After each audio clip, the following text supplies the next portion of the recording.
Good afternoon. Welcome everybody to the group chat. Great to see you. Thanks for being with us.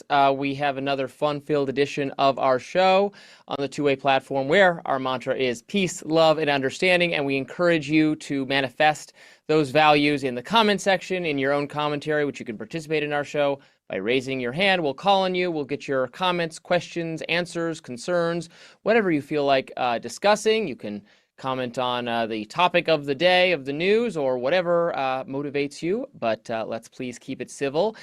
We have another announcement to make today. That announcement is this show will soon be on its own YouTube channel. Same show, same people, nothing is changing about the content, just where we will be located is changing. We're sharing that link right now in a variety of places, but I'm going to read it like I'm John Kerry in the 2004 election, telling you to go to johnkerry.com to learn more about my policy positions. It's youtube.com/@thegroup chat, just group chat two-way. Nobody's going to type it in based on what I say, so you're seeing it on screen somewhere. I'm gonna trust that worked out. That is where the show will be. Please subscribe, like it, do analytic SEO friendly things to help us out. It's robust competition out there in the alternate media, YouTube, podcasting space. We're not the only people with a new show, so you might have heard. Throw us a bone and go over there and subscribe. We'd really appreciate it. Tell your friends, tell your family, tell everybody. Okay, enough of that for now. Let's get to the show today. Myself, Emma Jo Morris, Nina Turner, joined once again by Madeline Summerville. Great to have you with us. Thank you. The lovely ladies of the group chat. You love to see it. Let's get into it. Iran, still the dominating news story, I think, of this week. Very little else going on of note. The rise in gas prices is something the administration, an element of this, they are being forced to grapple with. Let's actually play that SOT. That's SOT 2. Let's get that on the screen. Iran just said that the world should be ready for oil at $200 a barrel. You don't agree with Iran on anything, but do you agree that people need to be prepared for that? We're going through short-term energy disruption for just huge long-term gain. You're seeing Iran's behavior. Could They're that attacking hit, could short-term mean $200 a barrel? I would say unlikely, but we are focused on the military operation and solving a problem. I'm not going to guess on short-term trading. That's based on psychology more than flows of oil. The world is very well supplied with oil right now. Thanks to President Trump's leadership, we're by far and away the world's largest oil producer, by far and away the world's natural gas producer. Both of those are growing. And Trump himself weighed in. If we could put element 1 on the screen, that's a Truth Social, a truth. Trump said, the United States is the largest oil producer in the world by far. So when oil prices go up, we make a lot of money.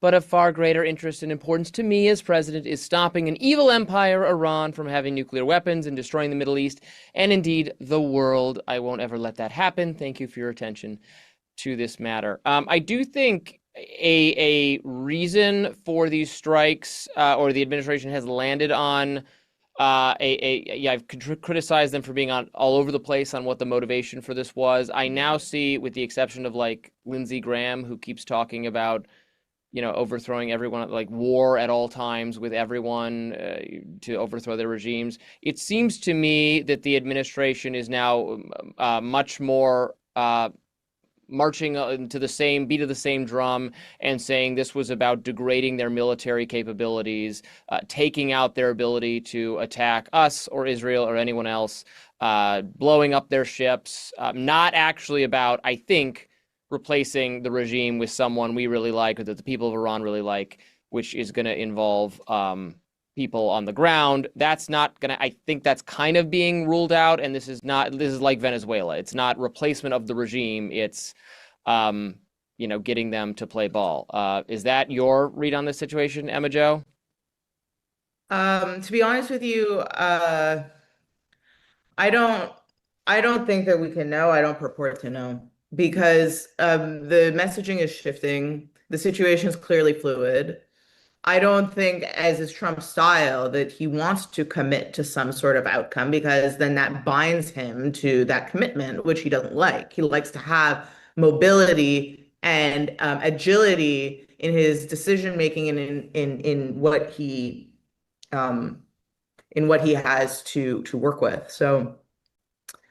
I'm not going to make a claim that, oh, as the MAGA interpreter, this is how the war is ending, or this is what he seeks. He has not stated that, and he has not stated an end to the war. However, I think that it's important to note two things. First of all, there's pretty broad support for his decision-making ability among his voters and actually among independents as well, where people aren't looking at this and thinking this guy is a failure necessarily, or that this endeavor is a failure necessarily. They're actually open to allowing him to operate based on his flexibility in operation. Second of all, this is actually very interesting, and I can't even believe I'm saying this. I almost want to spit on the ground as it comes out of my mouth. But Larry Fink was on Brett Baer's show on Fox News recently, like the other day, maybe 48 hours ago or 24 hours ago. And he was asked about his opinion on the way the war is impacting the prices of oil and the markets. And I might not agree with Larry Fink on a lot of things, but I do trust him on his opinion of the economy and of prices. And he said something that I thought was really smart and sober and really interesting, which was that these are all temporary situations that we're in. These are all temporary states. These prices are temporary states.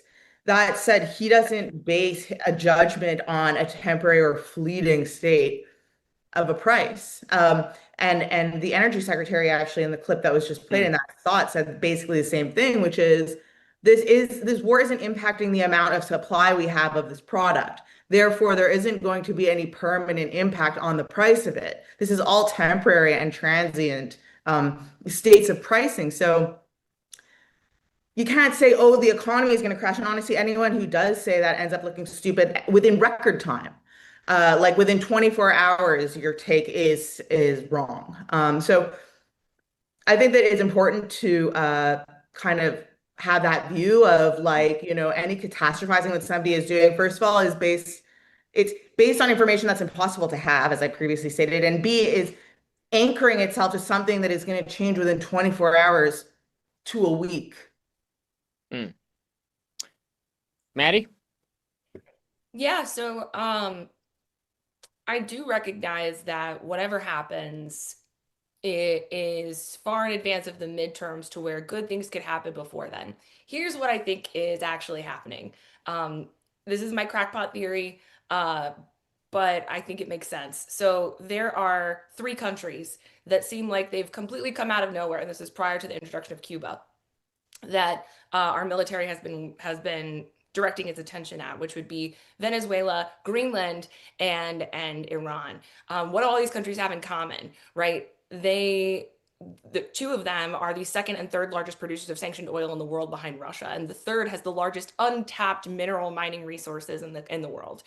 If we obtain all of this land, then we will have, like, I think Lindsey Graham said something like 30% of the world's energy resources at our disposal. And I put that together without that statistic before Lindsey Graham made that announcement on Sunday on the morning shows where he was like, yeah, if we get all this stuff, we get all this energy and oil. That's what this has always been about. It's always been about that. And the deal is that the president is asking people to overlook a lot with this war. Like, first of all, your gas prices are going up 27 cents a gallon on average, which I think that average is actually higher than it was the other day when I checked. They're asking us to overlook the fact that there was no military intelligence that said that there was any imminent threat to the United States from Iran, right? So we have to overlook that. Then we have to overlook the fact that there's been over 150 little girls that were killed. And I'd like to get into that a little bit more too, because I've got some theories on that as well. And 1 out of 2 people don't want this war. So this war shouldn't happen at our expense, and it's literally happening at our expense. And we don't want this. And so in advance of the midterms, there's going to have to be some major turnaround. And I think what's possible for the midterms for a major turnaround is if the president is able to acquire this land to flood the market with oil from Venezuela or wherever else and reduce the price of oil, then Russia has to reduce their price of oil too. And we gain some leverage in the Ukraine versus Russia war. Do I want to give the president props? No, but I'm a fair person. So if that is what his strategy is, this is a really messed up way of going about it, but it's possible.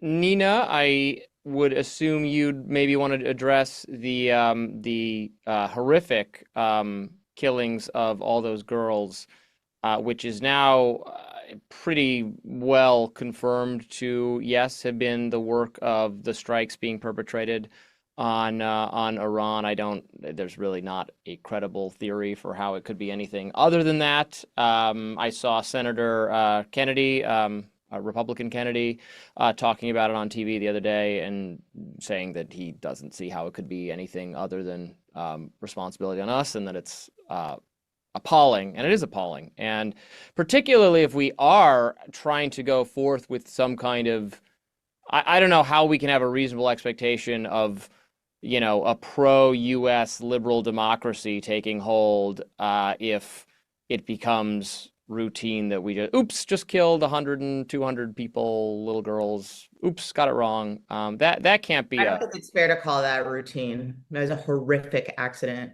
It's like, right. What I'm saying is, if that car accident, and it's like, oh well, I don't know about you driving. It's like that was a horrific mistake, and it was a horror. But to claim that like our U.S. military now has lost credibility. No, I didn't say it was I'd routine, love to address that but if after it you. becomes routine, that would be no. It's. I don't think it's becoming a routine. That's a well. I would like more. I would like a bigger acknowledgement. Girls. Well, I'll let Nina take over, but I would like more of an acknowledgement of error and assurances that something like that is not going to happen again, because it's just horrific. Yeah, I want Madeline to jump in on the point of the girls, and then I'm going to give you my entire overview. But Robby, how you set it up is exactly right. I'm going to come at this at the moral angle, and I'm just disgusted. I'm absolutely disgusted right now at this moment. But Madeline, go ahead, take it away. Yeah. So the reason why this was kind of called to my attention is because I made a video that was talking about all the stories that we missed while the war with Iran started. And I think it's pretty obvious as to why this strike happened incorrectly if you go back and look at the sequence of events leading up to it. So on February 26th, Anthropic, which is the AI company that is responsible for the technology that's being involved in the Iran airstrikes and was involved in capturing Maduro in Venezuela as well. The CEO of Anthropic came out and said that Hegseth and the Department of War, the Department of Defense, did not want to sign a contract with them for two reasons. Because Right. Anthropic insisted, one, that their technology not be used to spy on US citizens, and two, that a human always be at the helm making the decisions of when and where to pull the trigger.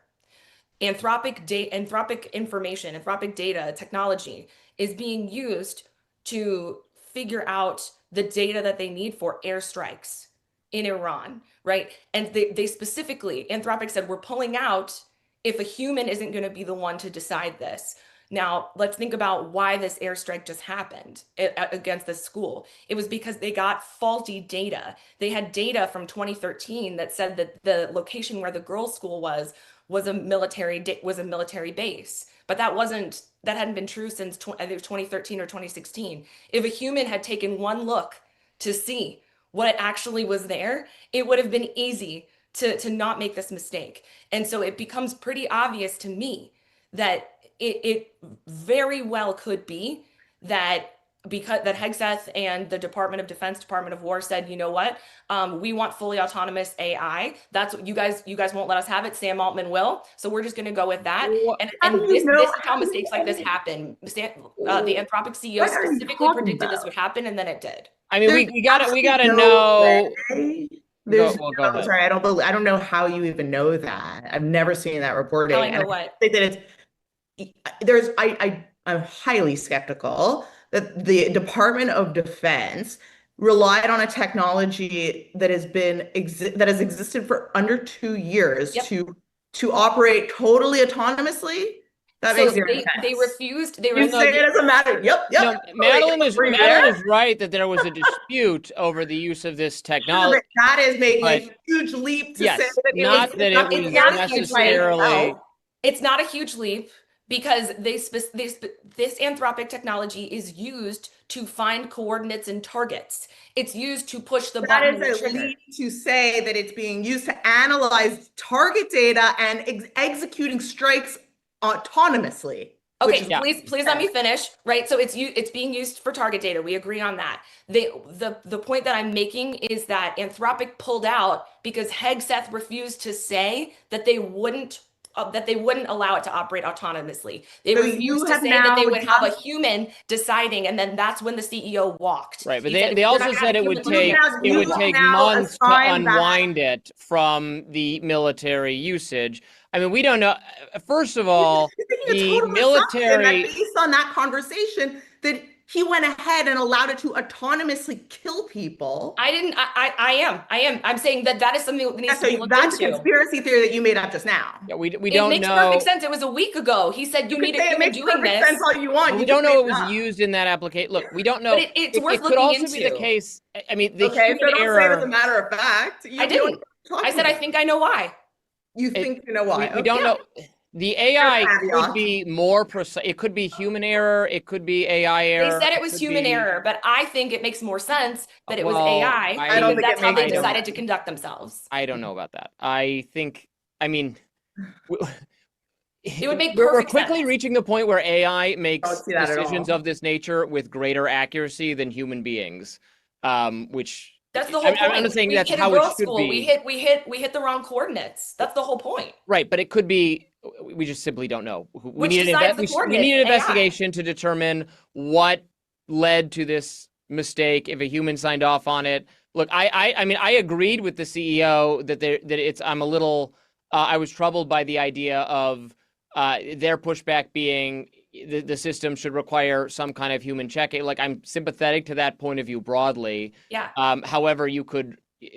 I think the other argument is that you could actually reduce error by just having the AI do, like, humans make we're already getting very quickly to the point where humans make mistakes. I mean, self-driving cars are better drivers than human beings. Sure, I mean, sure. But the point is, the guy who's in charge error. of the technology said, this is not ready to go autonomously. This is not ready to be by itself. And I understand that no one has said that it was operating autonomously. What I'm saying is 1 week ago, the guy who was in charge of the technology said, I will not work with you anymore because you won't promise me that you will have a human at the helm. You won't promise me that somebody's going to double check when it decides what its coordinates are. Nina, did and then you a want week to say... later, we end up with targets on a girls' school. That's all I'm saying. That's all I'm saying. Okay, just for the record, Anthropic CEO is a vendor to the Department of War, and the Department of War Secretary Pete Hegseth doesn't owe them a debrief on how they're going to use the thing that they're buying from them. That doesn't mean, by the way, their liability at the end of the day. That doesn't mean, by the way, that he isn't going to obviously use discretion when he's using the product. But when I buy a hair iron, I don't have to go to the hair iron manufacturer and go over with them how I'm planning on using it. I've bought the product.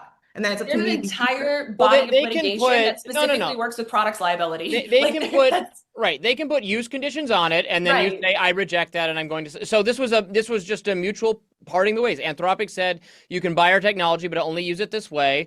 The Department of War said we don't want to use it that way. So that conversation has no bearing on what happened a month ago or 2 weeks ago or whatever. It wasn't. It was the week before. It was the week before, and then it was February 26th, and then actually the strike it was actually 2 days. It was actually 2 days after they released the statement on the 26th, and then on the 28th, the strike happened, and it was incorrect. And I'm just saying it's something that the Department of War said specifically, we will not promise you that we will make this autonomous. And the whole problem was that the Defense Intelligence Agency had the wrong data. And where are they getting the data? From AI. That's all I'm saying. Okay, let's move on a little bit. Nina, did you want to say more on this subject? I mean, even if it's AI, ultimately human beings are responsible for the AI, period. And, there's some streams of, I think, legitimacy in everything that my colleagues have said thus far. But as everybody knows, I am going to come at this from the human perspective. Robby, what you were teeing it up for me, One of my mentors used to say, it doesn't matter if you meant to kill me on accident or on purpose. Dead is dead. So let me just go ahead and start with these little girls. The United States of America and the state of Israel must take responsibility, whether it was on purpose or by accident. And you know what? That's a hell of an accident to target a school that would kill those babies like that. And at the same time, fix our mouths, as my grandmother used to say, to try to be some type of moral consciousness in the world. It is clear, Robby, as you just laid out, because I know some folks, who join us on a regular basis thinks that the state of Iran did it. They did not. The United States of America is responsible, needs to own it, eat it, whatever. And even if it were the state of Iran on this point, I don't give a damn. Some girls got killed because some grown men are deciding to have a measuring contest that comes at the expense of millions of people in this country, multi-millions, billions of people all over the world. And Madeline, let me add to that group. You said Venezuela, Greenland, Iran. Let me just go ahead and add the great country of Nigeria to that list as well. Now, I'm about to back this thing up. Ben Franklin once said that those who would give up essential liberty to purchase a little temporary safety deserve neither liberty nor safety. Neither liberty or safety. It's something wrong with us. Because our president once said, when did high gas prices become a good thing? That graphic that you showed, Robby, the president was all up on President Joseph R. Biden about his economy and high eggs and high gases and all of that. And now our president is saying, we, and I want to know who the we are going to make a whole lot of money off high gas prices. Well, I bet you it ain't Mr. and Mrs. Jones down the street, round the corner, up the way. Okay, it's going to be corporate interests. So we need to check our morality. This is not about a hair iron. This is not about, some dispute over whether we should have universal health care or not. People's lives are in the wake of this. And let me go and settle down. We get the opportunity on two-way on the group chat to have a public debate.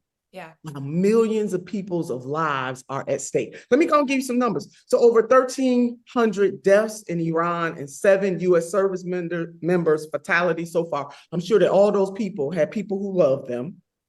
In the first week of this, it's cost us $11 billion. But I don't get to hear a whole lot of people say, how are we going to pay for that? How are we going to pay for that? How are we going to pay for that? But when somebody like me, Senator Nina Turner, says, why can't we have universal health care?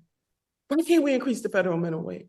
Why can't we cancel student debt? And all the things that this family hears me talk about on a regular basis. Why can't we deal with homelessness and help unhoused people? Why can't we drive down the cost of prescription drugs for lottie-dottie and everybody? Why can't we do beautiful things to secure domestic tranquility?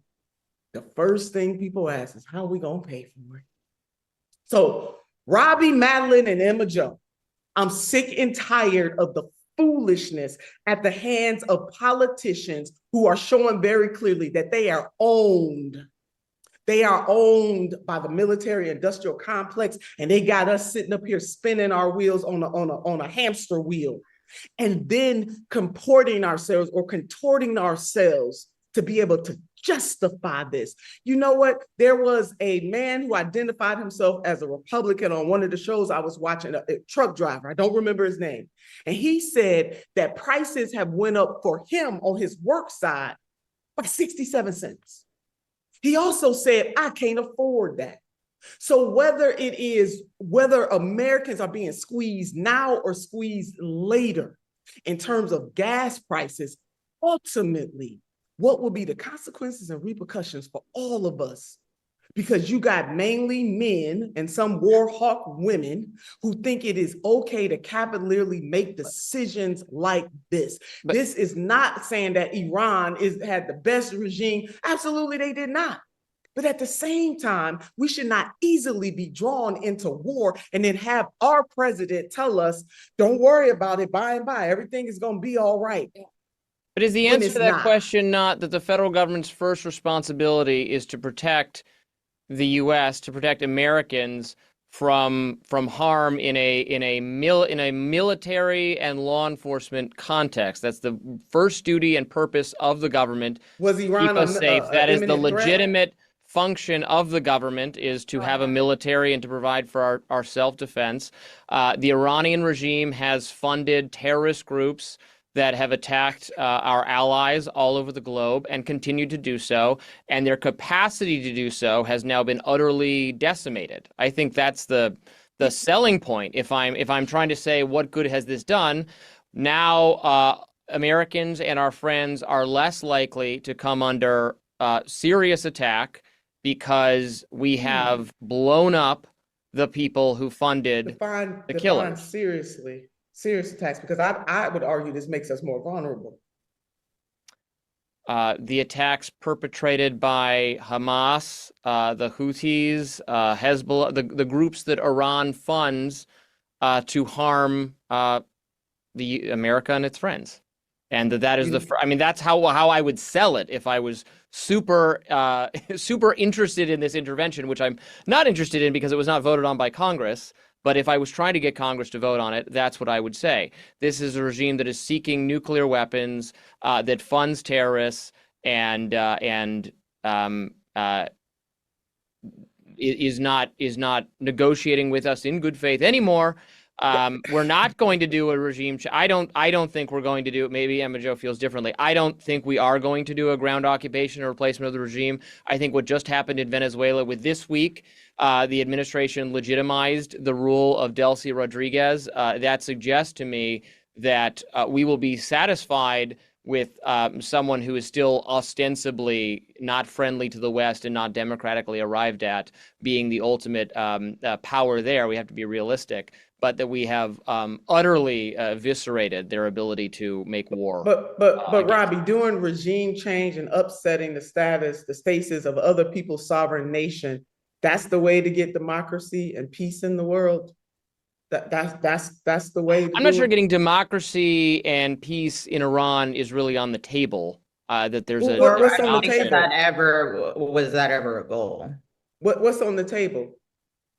I think what's on the table is dismantling their capacity. Right. Well, the president said he obliterated them a few months ago. He said it was obliterated, but now he was talking about nuclear. He was talking about like bombs, but he wasn't talking about like delivery systems. He wasn't talking about military capability in general. He is trying to actually just take away any ability to do anything. So do you guys genuinely believe that there was an imminent threat such that it made sense to subject American? I think it's obviously true that Iran was done with it. How long? I mean, from over 10 years, we've been having these conversations with these people. And as far as, I think it was the New York Times who reported, which granted they have zero credibility, but let's pretend for conversation's sake that this may be true, which it sounds true. That the Iran and it obviously hangs together with what's going on. The Iranians, first of all, did not view the war in June, or if you can call it that, the operation in June, they did not view that as a loss to them. They refused to concede a loss in that conflict. Second of all, they are not open to negotiation. They're showing up, like physically showing up to these things, and they are not moved. There's no ball moving forward in negotiation. And it hasn't been since 2015 or 14, when the JCPOA, by the way, was negotiated, that they were okay with because it allowed them to enrich. So yes, obviously what the threat was is them coming to the realization that, you know what, these people are not operating in good faith. So we are going to plan B, which is to F you up. We are. That's exactly what happened. Obviously, that's what happened. Nobody is purporting to think that Iran was about to nuke us. That wasn't what happened. They got fed up with not doing anything anymore and said, we're done. We're neutralizing the threat. You're done. God. Yeah, I don't buy that there was some serious threat to the American homeland, but this is Israel. wanted to move forward with this. There was a threat to them. They were attacked by a terrorist group that's funded by Iran. So I see why they would want to do it. I want to be less involved in the Middle East. I'm one to neither constrain nor encourage nor fund what Israel is doing. I think it would behoove us to have greater separation. But from their standpoint, sure, that would be mine. That's what Trump campaigned on. And so, no more interference in stuff that's not ours. But what I think is very interesting here, because I want to address some of the comments. I am not one of those liberals and I don't think that Nina is either, because I literally heard her say the opposite of this, who's like, we're for Iran and feel bad for Maduro, right? Like, these are horrible dictators, and the people who are liberals who are saying that we should support these people are ridiculous. Okay, I'm not saying that whatsoever. Okay, what I am saying though is that the reason why this evil dictator killed 30,000 of his own people in this past December in Iran was because we incited protests in December. Scott Bessent, right, the Secretary of the Treasury, he admitted this he admitted this in front of Congress and at a World Economic Forum. He said, we engineered a dollar shortage in Iran so that people would protest, so that there would be riots in the streets, and it worked. That's literally what he said, and it worked. And as a result, that evil dictator killed 30,000 people of his own people. And so, like, yes, I agree that he's a horrible person, but we played a freaking role in it. We have some hands to get to. Who's up first? Who we got? Anthony. There he is. Hello, my friend, our friend. Nice to see you, sir. What's on your mind? Well, since last week, this war has gotten more interesting and more chaotic, that's for sure. I don't know if you heard about this, but now I don't know if this is fake. Some people are saying it's fake, some people are saying it's real. But supposedly the FBI said that there was a memo that went out saying that Iran was planning on using drones to attack the West Coast or California. And I don't know, but and they apparently said that that was before the strikes happened. And the question I have is, for one, how would Iran get drones all the way over here? I don't know if they have that capability. And if they do, why California though? Why not DC, when that would make much more sense? Yeah, that's just my only question. Yeah, I'm skeptical, very skeptical of the idea of a credible threat that striking the homeland was possible. Now, Trump himself has kind of gestured at this idea that Iran tried to assassinate him. I mean, that's something Ted Cruz brought up with in his conversation. I've heard, I've heard some people say that. And then Tucker was like, "What are you talking about? They tried to assassinate my president." And then Ted Cruz was kind of like, "Yeah, but it wasn't like a real attempt." There are people who believe that either of the two actual attempts on Trump's, well, there was the one that wounded him, the one where the person was in the golf course. From my mind, neither of those have any provable link to Iran, and the one in Bedford, Pennsylvania, seems, for my mind, extremely unlikely to tie to Iran in any way. It seems like it's a one-off kook type thing, but you never know with those things. So I don't know how much danger anyone from the regime. Now we had ISIS inspired people, and we just had over the weekend. We just had a guy that was just killed at that synagogue in Detroit in Michigan. Yeah. But those tend to be, again, inspired by, like, there's not officially part of a foreign, it's not connect, even the people outside Gracie Man, we might learn differently, but they had visited the Middle East, they watch ISIS videos, but it's not coordinated at all from the terrorist group. So, but I know we all have national security friends and such, and I'm sure that actually all of them are saying the same thing. which is there are sleeper cells, and we're a little worried about that. Yeah. I mean, and you never want to tell people to be Yeah. overly cavalier about it. Yeah. Yeah. Who Robbie, else? Lance didn't get in last week, so I would like it if we can get the Lance because he couldn't get in last week. Sure thing. I have no control over that, but the producers do. But we will hopefully do that if we can take Nina's note there. Who we got here?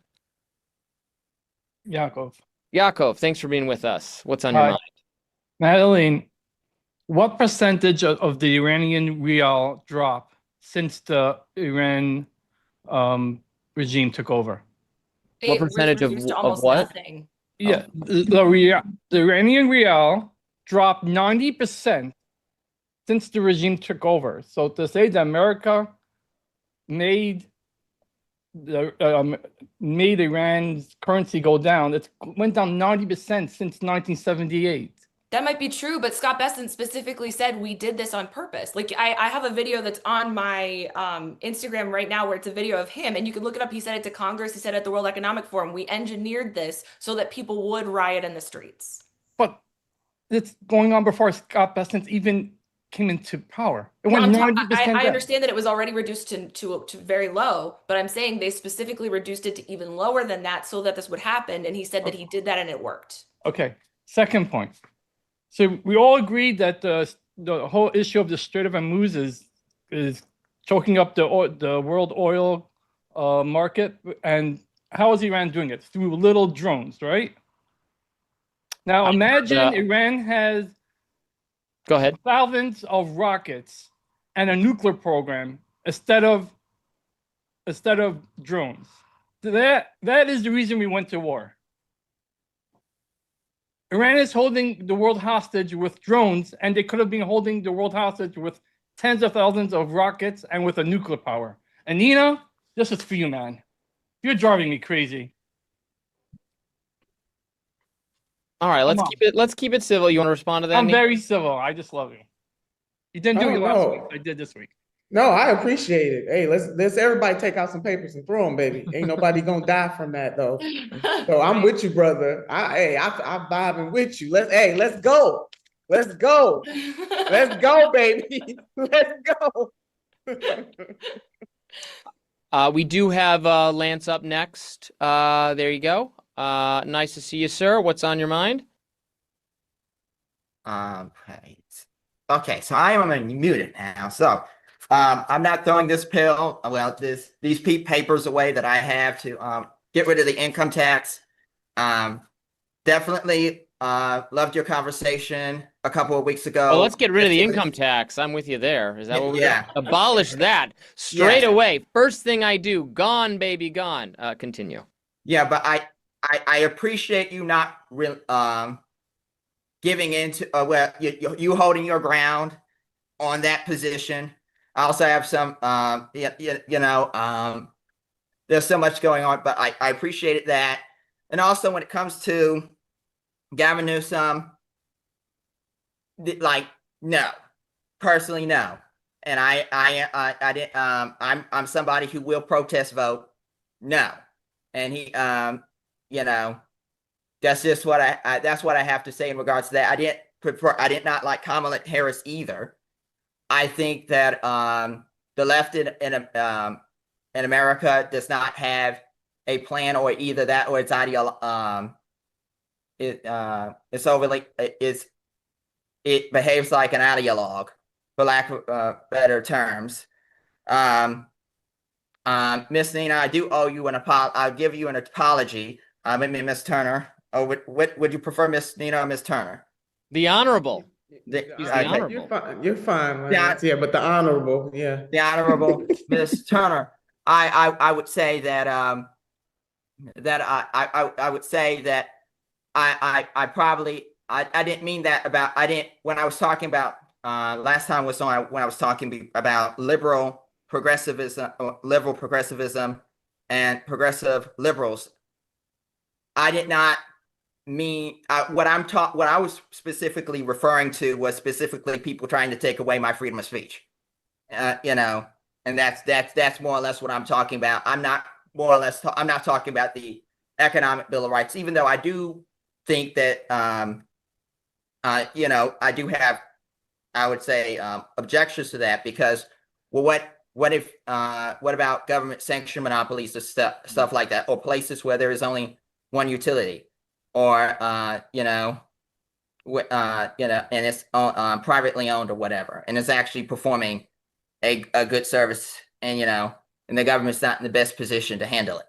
So that's that. So that would be one of my objections I would have to that. Not to say that is not to say that that is a very common example, but in some cases that might be. There are places where that is working out for whatever reason is working out. In regards to this Iran war in Iran, I can't see how anybody thought this was the right something on this scale was the right decision, because just as oil prices were falling, and you decided to do this, and I understand. Because which negotiations are taking precedent? The ones over Ukraine and Russia, or the Iran nuclear talks?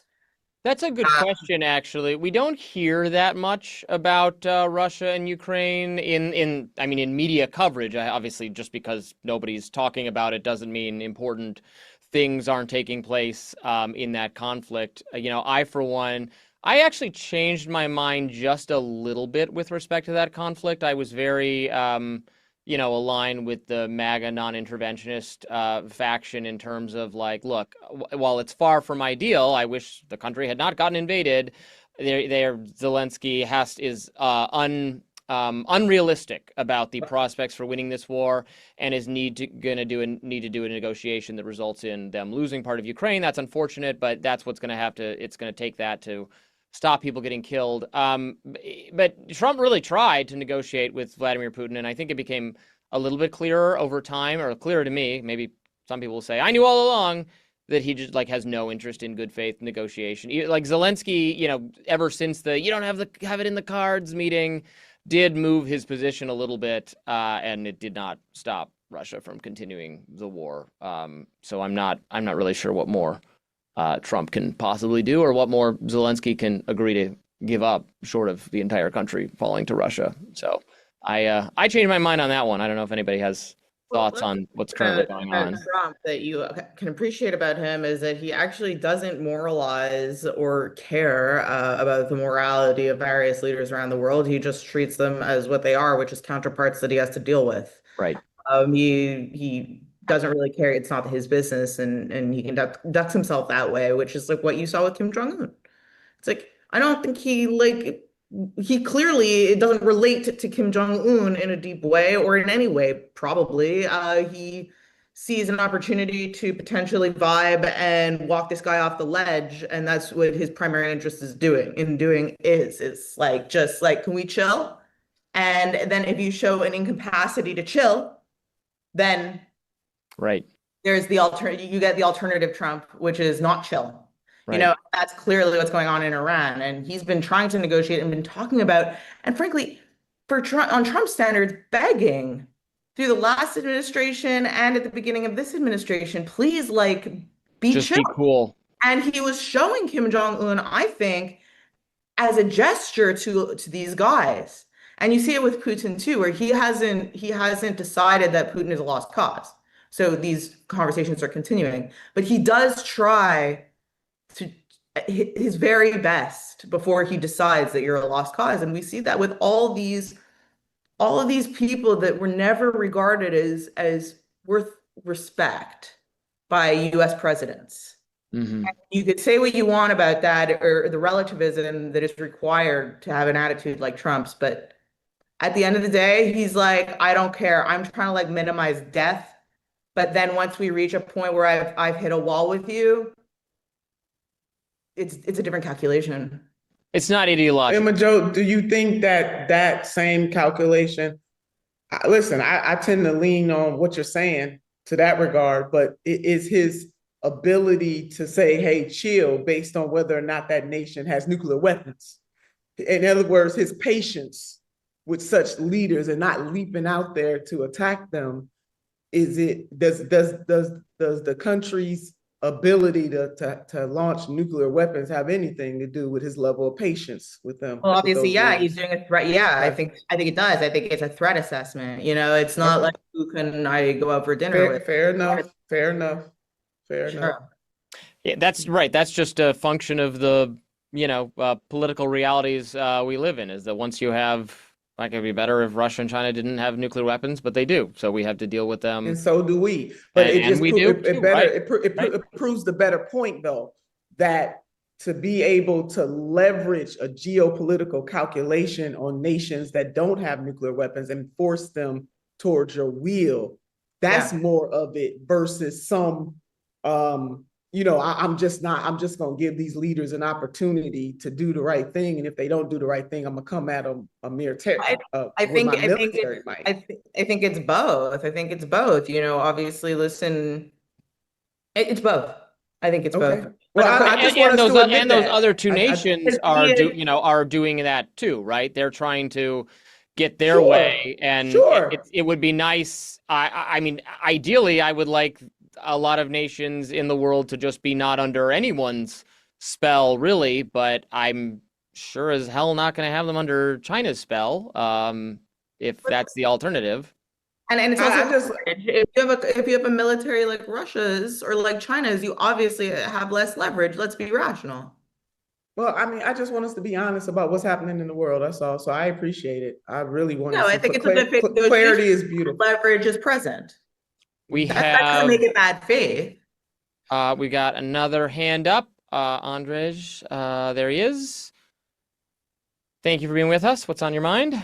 Thanks, Robby. I will say that there is news about Ukraine. It may not be in your feed. The anniversary of the war was at the end of the month, so you may have missed the fact that the United States was lobbying against having a General Assembly resolution about it. We've had another report by the International Special Committee set up for war crimes in Ukraine documenting crimes against children and specifically women. There's currently the Committee on Status of Women is in New York gathering as they do every year. So my day has been spent every night this week listening to sexual crimes against people who've been released from captivity. Thankfully, there are reporters who are reporting on that, but you are right that it's hard to break in because Americans generally don't listen to more than one international story. In regards to the conversation, two things. One about the, first of all, I'm glad you guys are still focusing on Iran because it seems as some other conversations and YouTube platforms want to move away from this just because it's going bad, and it's important to lean in when it goes bad. To talk about the school incident, which I thank Madeline for bringing that up. There was a great session in front of Senate Armed Services Committee today. So the head commanders were testifying in front of the Senate. Senator Gillibrand brought up the school targeting, and it was targeted specifically, and that's the way we need to talk about it. The investigation is going to figure out the chain of problems that went along with that, but we hit the place we wanted to hit. Yep. Why we hit that? That's the next question. That's my theory, right? Yeah, that's right. Well, yeah, I mean, I know you put the AI theory. The other thing that Senator Gillibrand brought up is that if you go 10 years back on the satellite imagery, that was not a school. That was still part of the military complex. So there's going to be a question about who identified that or not. Yeah, that's exactly why I think it was AI, because it was faulty data. And if you would have just looked at it, right, if you would have had like the consistent satellite imagery from today, you could see little girls walking around there. Mm-hmm. And the big question then is like, why does the president and his spokespeople get to say that Iran did it? Or that I don't know what's happening with that without being pressed further. The other thing I want to talk about was the issue in the Strait of Hormuz. Two things about that. One, we are not stopping the sale of oil going out to China. Iran is still making money selling oil to China, and that is not part of the national discussion for some reason, and I think it should be. Two, as far as the comments about transitory, as Biden put it, inflation. This is the largest disruption to global oil supply in history. We've never had this happen. Yeah. And we don't have a coordinated response to it from the energy secretary or anybody else in administration. And I want to make sure that when we have this conversation, that none of this conversation about oil stuff is talking about LNG, which is being disrupted as well, because the prices are spiking there. And lastly, 25% of the world's fertilizer goes through that Strait of Hormuz because of products, and we are right at the beginning of planting season for most of the world. So the after effects of this are not just going to be transitory oil prices. We're talking about a major disruption for the global economy, not just as far as the price of Brent crude being up until the end of summer, but lots of different products being affected. And that's not something that we were prepared for as a country with a year-long run-up, or even a statement at the State of the Union, where things are going to be effed up because we hit one of the most important waterways in modern economy. Thank you for that. Very, very useful overview of the situation. And I do, based on all that, wonder, obviously, as you said, Emma Jo, it is the case that the vast majority of MAGA is with Trump, trusts Trump, sticks with Trump, believes that he should have freedom to carry out a strategy that he decides is best. So I'm not like in the camp that thinks, oh, but he said no new wars, and so like everyone is going to turn on him in the coalition. I absolutely don't think that's the case. However, the defending party tends to do poorly in the midterms. This is going to impact prices. That's not going to help. There is a contingent of first-time Trump voters for whom I think the non-interventionism was a main selling point. Absolutely. And it's a closely divided nation. So I just wonder, because I hear Tucker said this week, that he was told not to try to Tucker was told not to talk Trump out of this because he had been shown data showing that it was really popular. And obviously you can summon poll results to get you to say anything you want. And yes, any action taken by Trump in a vacuum will be popular, 87% with MAGA. But I don't know, like, that's different than saying this specifically is making the base really excited. I think the base is waiting to see at best. I don't think this was on their bingo card as something that was going to happen this year, and that the administration is maybe not being, excuse me, cognizant enough of the impact it could have. But yeah, that could just be my reading. I don't think Trump won because of the amount of people that were MAGA. I think that he won because he was able to shift independent swing voters and new voters to his side. He's down 27% with independents. He's down with Latino voters. He's down with the people who he was able to move. And I think it's because he made them promises that he is no longer keeping. And so, yes, there are people who are MAGA who are saying, wherever you go, I will go. No matter what your value shift is, I shall follow, right? That is a thing. But there are people who have not wrapped their identity up in what it means to be MAGA. And so criticizing him doesn't hurt them at all. I mean, it hurts them because they committed to something, but they didn't wrap their identity up in it. And so it's easier for them to walk away. And they also, the younger generation doesn't have party loyalty. They don't feel like, oh, I've been giving money to or voting with this party for 40 years, and so I'm going to stick with it. They don't think that way. So I think he's really he's going to have a hard time trying to justify his actions. And I think we all know a hugely underrated part of what politics is justification. If you're not an ideologue / if you're someone who wants to get something done, right? If you just have an agenda and specifics that you want to get done, a big part of what you're doing is justifying it to the people. And your platform has to encompass that. And his messaging is struggling real bad. Like and everyone's got different messages, and that's not typical for Trump's cabinet and the Republican senators and congressmen. They're usually on the same page. I don't know how recently you tuned in to Trump, but consistent messaging actually is something that he's not known for. He I intentionally mean, jumps they're around they're because they're he better doesn't at than want the to be Democrats seen. at least. The He doesn't want Republicans to are be. better at than the Democrats. Okay, well, Trump himself and therefore the people who have to echo what Trump says as part of their job tend to have to, be nimble with messaging because he actually does the Hmm. opposite. He doesn't He pin will himself switch. Yeah. to any specific, thing and call it Bible. And I think there's just a lot of talking about something where we are way ahead of ourselves. We don't know how this is going to end. We don't know how this is panning out. In fact, I don't think that we have within this fog of war a good sense of where the chips are falling as they're falling.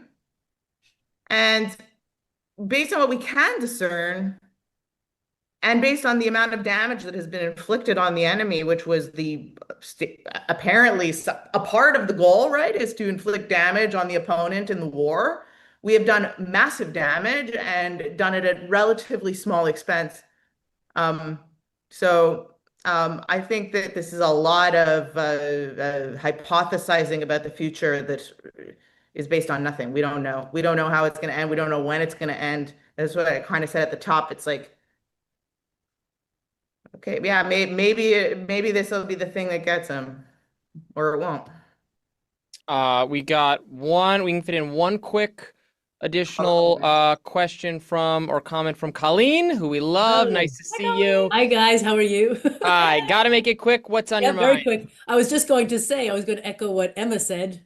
Hi Nina, hi Madeline. Hi, that yeah, we don't know. I mean, today it's looking very bad, and I must say, as somebody as a Democrat who supported the action in Iran, I can't believe that our military, at least the strategists, didn't take into account the Strait of Hormuz and what would happen if this. So it is disappointing. So I'm really hoping there's a plan that we just don't know about. But I also have to remind you, as a Democrat, our party, I think you did a story on this the other day, Robbie, about the polls, how unpopular the Democrats are. Yeah, it's So bad. this could all turn around. I'm hoping that Iran is a success just for the sake of the country. But I get the feeling from other Democrats, they're kind of rooting for failure, which bothers me. Yeah. I really don't like that, especially when we have troops in Yeah, and harm's I way. think the cool thing about this panel too, and like two-way in general, and I'm talking about you, Nina, for sure, is that we don't play that game. It's not like I don't want the president to fail by Yeah. any stretch. I want us to succeed, period. Like there's no caveat to that.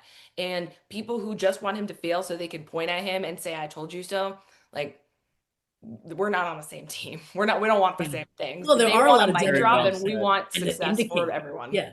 Very Well, they're well saying said. stuff like, that doesn't make sense. And when you hear them talking, say on MS Now or something. And I was going to say this. I heard Don Lemon speaking last week on Bill Maher, and he was sort of talking about Tallarico's kumbaya attitude towards the Republicans is not where the party is. And because we want a fighter. And I was like, the Democrats, they still don't get it. The country doesn't want a fighter. Yep. They want stuff to get done. And, if that's the direction they're going in and they're not that popular, and if this war is successful, which I hope it is, and if, the economy might pick up, Yeah. the Republicans will be in a strong position because I the mean, I Democrats cannot are tell you not how going many in the times right I've direction. been Yeah. in a Yeah. position where I've been the liberal, debating people on right-wing news where Mhm. they've said, you're building too much of a bridge. Like, be more controversial. And I'm not going to manufacture that. It's bad for us. Like, it's Yeah. bad Yeah, for us I as would a like country. to wait and see how it all turns out, but I'm in commentary, damn it, and I have to have an opinion right now. So that's the way it is. We're gonna have to leave it there for this week. Reminder, similar to what I said at the beginning of the show, that we're going to be on a new YouTube channel, group chat two-way. They're gonna put it up again. Go over and subscribe to that channel. And if you watch on YouTube, I don't even fully understand all the different ways to watch this show because I'm not technologically very gifted. But if YouTube is the way you watch it, then you'll definitely want to go and subscribe there. Maybe it's being cross pushed onto both. I have no idea. All I know for certain is that we want you absolutely to subscribe to this new channel so you can keep getting the group chat, because you will keep getting the group chat. We will be back next week to discuss the news, whatever going on. Thank you so much for tuning in. If you didn't get to participate but would like to, save your comments, your questions for next week and raise your hand and join us then, and we will get to you. We appreciate it. In the meantime, everyone have a nice weekend and a nice week. See you later.